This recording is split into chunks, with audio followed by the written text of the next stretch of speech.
Title: The Awakening of Mistral. In the small town of Autumn Hollow, nestled amidst verdant hills, autumn's chill was more than just the arrival of the season. It brought tales of the dreaded Mistral, an elusive creature whispered in fear among the townsfolk. Mistral, known from ancient lore, was said to be a guardian of the autumn winds, a spirit who fed on the despair of mortals who dared to disrespect the falling leaves. The legend spoke of how, once every 100 years, the pact between the seasons would weaken and Mistral would rise, bringing forth chaos to those who took the beauty of the season for granted.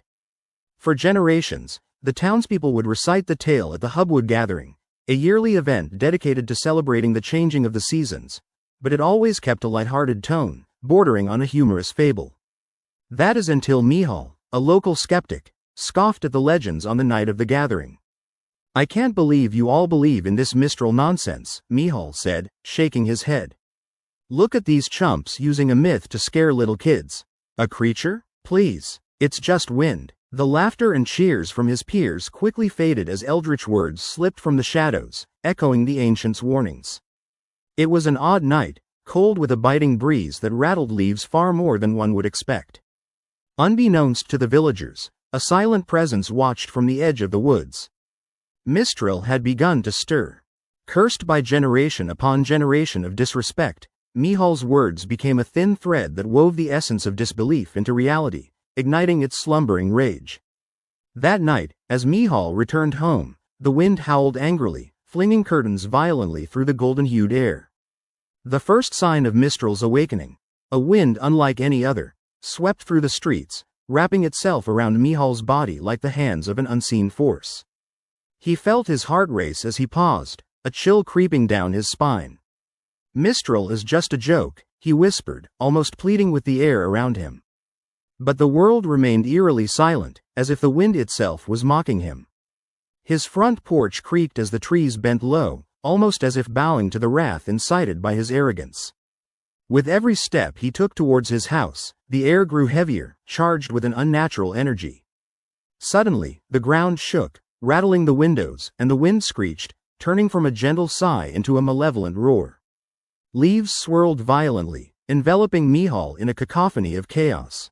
He stumbled back in panic, and there it was, a figure emerging from the maelstrom, dark and swirling, eyes glowing fiercely like embers. Mistral had awakened. "Foolish child of the earth," it hissed, voice laced with sorrow and fury.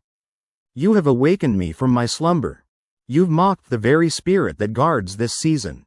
Michal felt frozen, unable to move as the creature loomed closer, its body formed of whipping winds and the whispers of countless lost souls. "What do you want?" he stammered, finally summoning the courage to speak.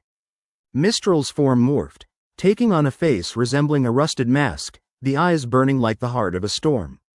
"I seek balance. You humans tear beauty from the branches, laughter from the leaves. You leave despair in your wake. It is time for you to understand what you have summoned." Before Michal could respond, the wind spiraled around him, clutching at his heart. He felt a flood of memories pressing against his skull. Moments of beauty turned to sorrow, laughter forgotten in preference for instant gratification. He saw himself, years of laziness and disrespect spilling over his own memories, the lost joy of autumn afternoons replaced with mindless flicks through social media. "And now," Mistral continued, "you will witness the despair of the season, through the eyes of the ones you disregarded."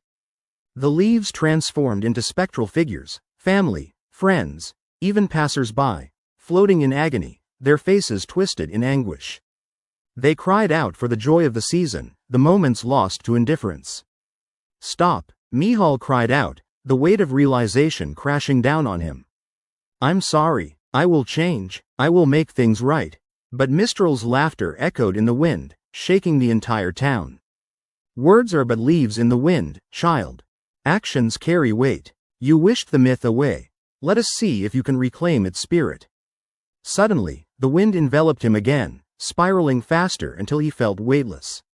He was transported through the very essence of the autumn season, witnessing each moment, the beauty of family gatherings, the rustle of children playing, and nature's brilliance. Each moment he had turned away from became a fleeting echo, each cry for understanding ripped from his heart like a leaf from a branch. When the winds finally settled, he was back on his porch, breathless and shaken. The darkness faded, bearing witness to the pale dawn on the horizon. Autumn Hollow became a hushed silence, but the air felt different, almost electric with potential. Returning to the Hubwood gathering, Michal stood before the crowd, his gaze fierce. Mistral is real, and it can come to collect. We must respect what is before us, every season, every creature. We must regain the lost beauty. The townsfolk listened, and as Michal spoke, the wind shifted, lighter now, as if Mistral had indeed retreated, but not without leaving a mark deep within Michal's heart. Autumn would now blossom with renewed appreciation, a landscape that intertwined sorrow and joy, making it more vibrant, a reminder of what was, and what must be. And somewhere in the distant woods, a malevolent presence sat in wait, whispering in the brisk autumn winds, woven into the heart of every fallen leaf.